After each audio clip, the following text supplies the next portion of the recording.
Hello everyone, I hope you all are happy and healthy. So in this video we are going to learn about कि child का development कैसे होता है, उसके principal.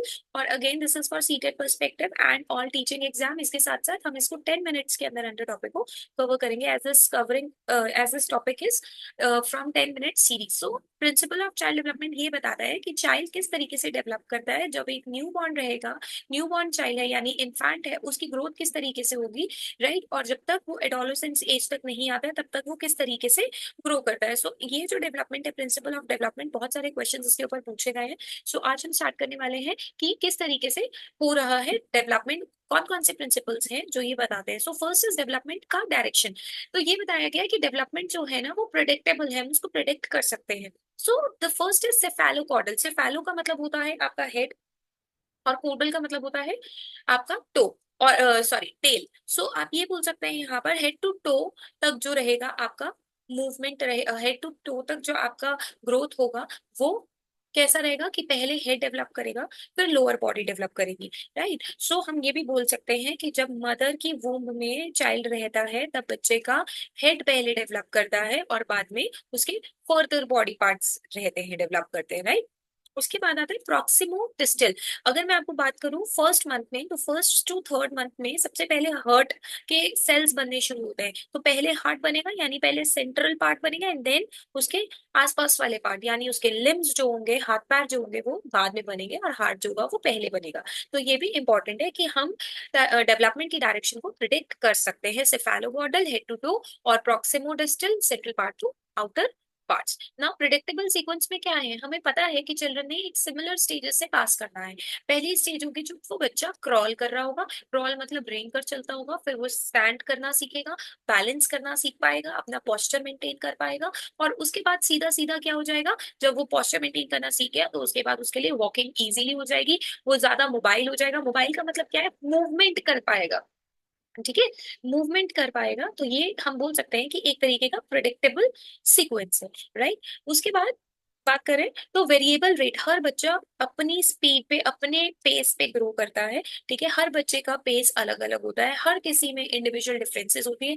कोई बच्चा बहुत ही ज्यादा गिफ्टेड लर्नर होता है, ठीक है, कुछ बच्चे स्पेशल चाइल्ड होते हैं, कुछ बच्चे एवरेज लर्नर्स होते हैं। तो हर बच्चा अपने पेस पे लर्न करता है, और ये डिपेंड करता है उसके जीन्स पे और उसके एनवायरमेंट पे।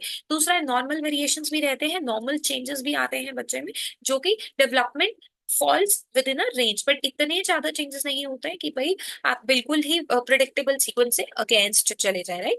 उसके बाद आता है child life, your development, continuous development, क्योंकि जो डेवलपमेंट है ये हमेशा कॉन्टिन्यूस है, ये हमेशा होती रहेगी। तो पहले है इन्फेंसी। इन्फेंसी में आप क्या देखेंगे, बच्चे की physical growth, cognitive mental growth start हो जाएगी। अर्ली चाइल्डहुड में बच्चा लैंग्वेज सीख जाएगा, सोशल स्किल्स डेवलप करेगा, कैसे उठते बैठते हैं। मिडिल चाइल्डहुड में कॉग्निटिव एबिलिटीज, मतलब वो ये पूछ सकता है आपसे वाई, हाउ, ये सारी चीजें उसके अंदर आ जाएंगी। और एडोलेसेंस में puberty, puberty is the age where the sexual character starts arising. और आप बोल सकते हैं 11 से ऊपर वाली जो एज होगी, गर्ल्स में जल्दी हो जाती है प्यूबर्टी, एंड आइडेंटिटी फॉर्मेशन की, वो बॉय है गर्ल है, ठीक है। तो वो चीजें बच्चों में आनी शुरू हो जाती हैं। उसके बाद हम बात करेंगे होलिस्टिक डेवलपमेंट। जब भी चाइल्ड का डेवलपमेंट होता है वो ऐसे नहीं है सिर्फ फिजिकली होगा, हर एस्पेक्ट में डेवलपमेंट होगा, ठीक है। तो सारे के सारा डेवलपमेंट इंटरकनेक्टेड है। फिजिकल में उसकी ग्रोथ हो रही है, उसके मोटर स्किल, उसकी हैंड मूवमेंट, ठीक है, और हैंड ग्रिप लगा ले, पेन पकड़ने की, पेंसिल पकड़ने की, राइट। और वॉक करते हुए उसकी लेग्स की मूवमेंट, राइट, पोस्चर, कॉग्निटिव में कैसी सोच है, लैंग्वेज है, कैसी मेमोरी है, कितनी जल्दी रिमेम्बरेंस है बच्चे की, ठीक है। तो ये सारी चीजें साथ साथ ग्रो करती है, राइट, साथ साथ डेवलप करती है। सोशल में आप ये बोल सकते हो, सोशल डेवलपमेंट में वो किस तरीके से अपने सोशल रिलेशनशिप को मेंटेन करता है, फ्रेंड्स जो गए उसके, ठीक है, फैमिली हो गई, किस तरीके से वो इंटरेक्ट करता है। इमोशनल, वो अपना एंगर, अपनी हैप्पीनेस, ठीक है, किस तरीके से रेगुलेट करता है, अपनी फीलिंग्स को किस तरीके से रेगुलेट करता है। तो सारी की सारी चीजों की डेवलपमेंट एक साथ चलती है, ठीक है। Next is influence of maturation and learning. अगर हम बात करें मेच्योरेशन एंड लर्निंग की, तो दोनों ही डेवलपमेंट का इंपॉर्टेंट हिस्सा है। जब भी चाइल्ड मेच्योर होता है तो उसकी बायोलॉजिकल प्रोसेस, जो इंटरनल जो फिजियोलॉजिकल प्रोसेस चल रही है उसके अंदर, ठीक है, वो भी बहुत ही ज्यादा इंपॉर्टेंट रोल प्ले करता है बच्चे की मेच्योरेशन के लिए। और learning experiences the shape development. So आप ये बोल सकते हो जैसे जैसे डेवलपमेंट होगी, हॉलिस्टिक डेवलपमेंट होगी, जैसे जैसे हॉलिस्टिक डेवलपमेंट होगी तो वैसे वैसे बच्चा क्या करेगा, कुछ ना कुछ सीखता रहेगा।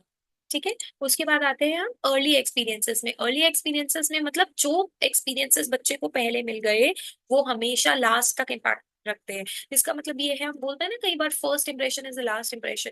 ठीक है, तो अगर बच्चे ने कोई गलती कर दी और फिर आपने उस बच्चे को डांट दिया तो उसको गलती करने से हमेशा क्या करेगा, कतराएगा, क्योंकि उसको पता है कि आपने उसको जो फर्स्ट इंप्रेशन दिया था वो बहुत ही रूड दिया था, या फिर अगर आप उसे समझा रहे हैं तो वो उस गलती को नहीं करेगा, तो वो आपका जो फर्स्ट इंप्रेशन होगा वो हमेशा लास्ट कर जाएगा। Second, reading, language and literacy skill, play, social and cognitive development, attachment, ये सारी जो चीजें हैं ना, ये अर्ली एक्सपीरियंसेस हैं, यानी बच्चा सीख के लर्न करेगा। इमोशनल सिक्योरिटी उसके अंदर आएगी। ये सारी अर्ली लर्निंग के पार्ट्स है। राइट, तो ये जो है ये कुछ आपके बोल सकते हैं प्रिंसिपल्स थे जो इंपॉर्टेंट पॉइंट रह गए। सो अगर आपको ये वीडियो समझ में आई तो please hit the like button, do subscribe the channel.